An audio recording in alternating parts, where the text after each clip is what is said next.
What's going on, everyone? I go by the name of I Can Be Greedy, and welcome to Evergreen Hideout. So today's video we're going to talk about pests. So I don't want to waste much of your time. Please like and subscribe on the boys YouTube channel. Your support is much appreciated. Let's get started.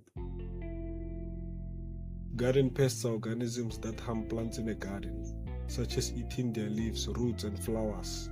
Pests can be plants, animals, or microorganisms. Examples of garden pests are caterpillars, aphids, whitefly, termites, flies, hornworms, grasshoppers, and mosquitoes.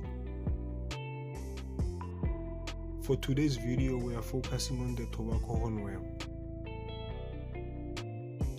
This is a moth that comes out at night. During the day, it is motionless, as if it can't fly. It is called a bee robber because it enters beehives to destroy beeswax and steal honey. In some descriptions, they are called tomato hornworms. They are very large like caterpillars with a horn-like tail. Their favorite plant is tomatoes. Hornworms chew leaves and can completely defoliate plants. They eat leaves of tobaccos and other plants, including tomatoes, eggplants, peppers, and potatoes. They can cause significant damage to crops, especially when populations are high. Getting rid of hornworms is easy. You can pick them off. You can find hornworms by looking at bare stems with lumps on them. You can pull them out of plant by hand and stomp on them.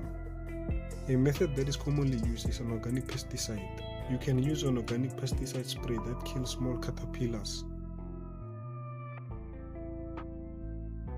Here's what I found. I went in the garden and found out they've been eating the bean plant. They've been secretly eating the leaves of my bean plant.